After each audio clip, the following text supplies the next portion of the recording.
Corey here, Driveway Demons, going to be reviewing an amazing 1978 Firebird.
We're reviewing Curt's 1978 Firebird. Thanks for bringing it out. He's actually my buddy in my car club. We're going to be reviewing it, and we're here at nighttime because he wants to do it at nighttime. So let's do it. It doesn't matter. It's a car. It's hot. It's nice.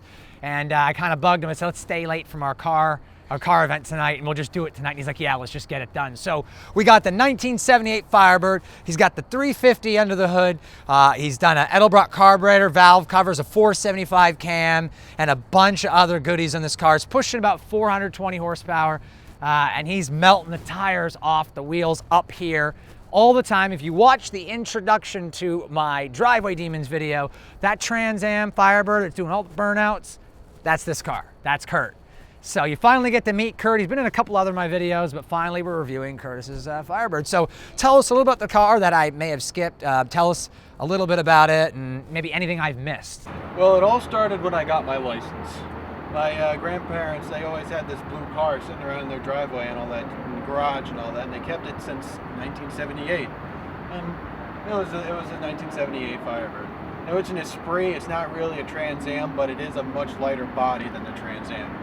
It came with a stock 305 cubic inch motor, a whole bunch of really bad, low performance stuff, only pushing like 175 horsepower out of there. Yeah. Real garbage.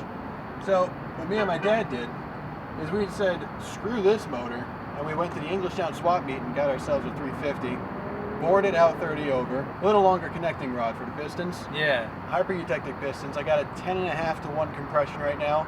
I can only burn the premium. Anything that's 93 octane, I can burn it. Nice. Any lower, it's not going to take it. Beautiful. Yeah. No, Love it. Taking good care of it. It can run. Come take a close look at the engine. Out of all the classic cars in the 60s, the 350 is the most notorious engine, or one of the most notorious engines. You got to subscribe if you haven't already, and then we're going to take this thing for a ride. Let's hit the streets and see what it's like to drive in a 1978 Firebird. American muscle right there. Yeah, it's stopped now. Oh, yeah. Oh, yeah. All right, seat belts. Oh yeah, get ready to take off. You can feel the roll a little bit, but yeah, it's a classic muscle car. Oh yeah, it was really squishy suspension, all that stuff. Oh yeah. Bouncy, bouncy, bounce. So we're driving it right now. We're doing this review at night because Curt really wanted to do it at night. He's a night guy, sort of. Plus, he didn't want to do it in the daytime traffic. We just want to, get some open roads here and listen to the exhaust, and this car's got some power. Whoa, you can feel it really wants to go. And yeah, it's got that power right there. You can feel it's like instant torque. Once you get them 373 gears in here, you're gonna be laughing. Dude, you know that little throttle I just did there? Oh yeah. The tires would have broke loose already. That's what a 373 will do. Yeah. It's gonna be really cool. But when he's got this kind of power, you want to put it down quick, and that's where the 373s come in. Right. Oh, yeah. It wants to go. Oh my God, it wants to go so really much. Does. It just, all it needs is those 373s. But even without the 373s, you have to let off because it's going to go. It's a great highway car, though. Oh yeah. In a pull, it goes, but at this kind of speeds, it's not really going to go anywhere. I am going 20, but she'll go. This car wants to live in the 50, 60, 70 range. Yeah. And when you hit it at 50 or 60, this car just, it's gone. Just wants to Be free. It wants to fly like a bird. This car was designed for one thing and one thing only, to go very, very fast in a straight line. So we're here on Route 1. Curt's gonna let us really rip it for a second on Route 1 here. I convinced him to. The 4-bolt main 350 is the desired engine, so here we go. Oh yeah, that thing scream. You can feel the car really, really wants to unload. Like, he has to let off because we hit like 65 in 2 or 3 seconds. Just had to, even coming from a Hellcat, this car has that classic vintage muscle feel. I was asking, we should smoke this Subaru. We got American muscle right here. Yeah, but it's a one-wheel peeler. Dude, if I stomp on it after this light turns green, I'm doing a burnout through the entire intersection. I won't have any traction. All Curt has to do is get a posi rear with 373s, and this thing will run 12s all day. $500 later. Yeah, $500 later. That's all he needs. Engine and trans are ready to go. He's just looking at rear end work and tires. That's it. He's put a lot of money in it already, though, right? Yeah, I put in like around $4,000 into it so far.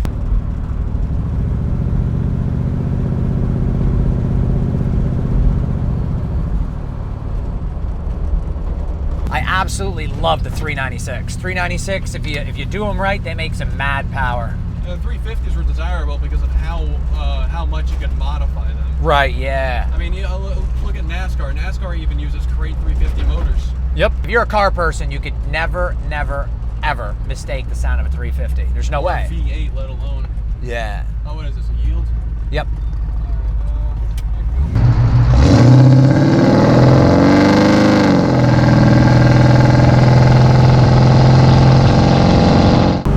This is awesome. Driver position view right there. Got the POV. There you go, like that. That's what I'm seeing. This is what Curt sees right here.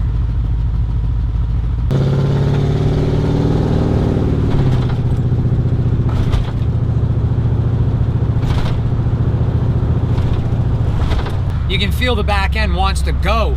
And I can only imagine when you get the 373s, it's really gonna punch you. There's nothing like an old pushrod American-made motor. That's something I forgot to mention earlier in the review, is that gear ratios multiply. They're like a torque multiplier. So let's say he goes to the dyno with 262 gears or 241 gears, and let's say he puts down 320 foot-pound of torque.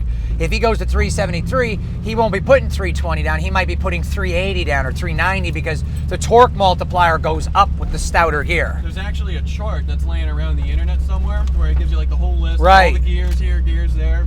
Yeah. And, from a 241 gear to a 373 gear, you're expected a 50% increase in torque. That's why my Shelby Mustang that I had put down 380 foot-pound of torque, but when I went from a 355 to a 410, it went to 443. Yep. You got the wider tires, and you got to launch that thing, and you got to be very careful because you will burn rubber when you start going to a higher gear like that. But that was one heck of a ride. Hopefully you guys enjoyed this this brief encounter with the '78 Firebird. It's a brief encounter. It's a. Oh yeah. We see a lot of them on the channel. You guys have seen him doing burnouts. You've seen him winning car shows. Hell, you got the trophy right here. Right in the back, yeah. He actually won this one tonight. This makes number 4 of the season. So he's beating me by 1 trophy and Damien by 1. So he's getting trophies, winning them like crazy. You've seen him on the channel a lot, but we figured let's do a quick review. Yeah, he's got too much power for his gears right now. We need better gears and a posi. Then we're going to be laughing. We're going to be laughing in this thing. We still got to get Denzel to race you. That would be fun. Denzel's going to see this, but you're going to gap him. I mean, he's got 270 horsepower. Oh. These are definitely classics. They're not like the Hellcat. They're not modernized. They're very, very much bare bones, but lovable. There's nothing about this car not to love. So it squeaks. It makes a little rattle. The car doors close loud. That's all part of the character. It's all part of the character of this car. It brings you into the nostalgia of 1978. Especially the smell of that oil we're smelling right now. The oil and the gas, but it still punches out good power.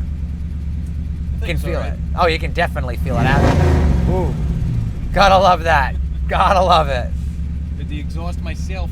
Oh yeah, he did the exhaust himself. He had the straight pipes coming out the side. Man, was it loud. Yeah, it was insane.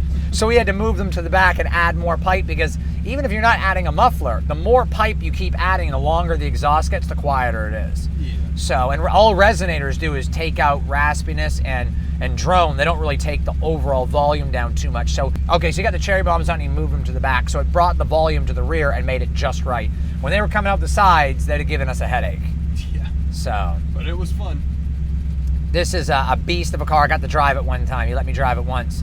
And I was back in the parking lot and I hit it about a week or two ago. Yeah, and you can feel that it wants to go. It just wants to keep going. I almost took it and went on the highway with it, but I know Curt would have been like, hey, you bastard. When he gets the posi rear end and his 373s, we will definitely go for a second encounter video because it's getting better every time he works on it. Next season. It'll probably be like next April or May. Maybe June, we'll hit it up, we'll do it again. We'll do a big one. I'm sure he'll have everything in the car by then. So we just got back from going up and down Route 1, 30, 40 minutes in the Firebird. It's amazing. Classic or new, doesn't matter. Just has to be a nice car. I finally got Curt out here and 30 to 40 minutes on Route 1, blowing me away. I love the torque. I love the sound of the engine. The 350 is a beast, is it not? Don't you just love how the 350 sounds when you're just ripping it? Power, man. Yeah. It's V8. It's a classic V8. It's a classic. So my heart belongs to American muscle cars. I mean, I drive a Hellcat. I mean, it's sitting right over there, but I mean, with this is vintage. This is where American muscle started in the 50s, 60s, 70s, especially the 60s and 70s. From 1966, 67, all the way through to 70 was all muscle. And then through the 70s, they got the horsepower going down and down, but you could always go back and take a cam out of a 77 or a 78 and you know, do the pistons and you're right back to where it was in 67. A lot of people didn't realize that was a difference. They detuned them. They had crappy cams, crappy carbs, all these limitations. All emissions. Yeah, you go through and take it all back out and you're right back to 1967, 68, 69, all over again. That's what I did with my Firebird. Yep, so he's basically, his 350 is very similar to what you'd get in a 69 Camaro. Oh yeah. That's basically the way it came, is like this. The motor's from 67.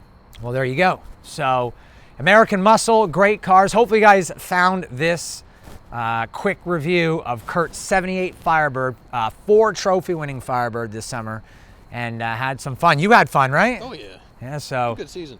Oh yeah, it's been a great season. We still got a month and a half left in the season, roughly. Oh, yeah. So we're gonna have some more fun, a lot more reviews coming for you guys. And it was great having Curt finally in front of the camera again for the actual review of his car.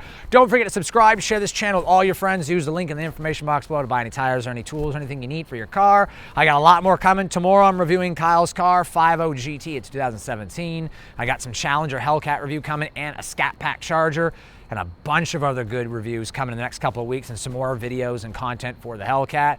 But again, don't forget to subscribe. I'm Corey, Driveway Demons. Have fun, be safe.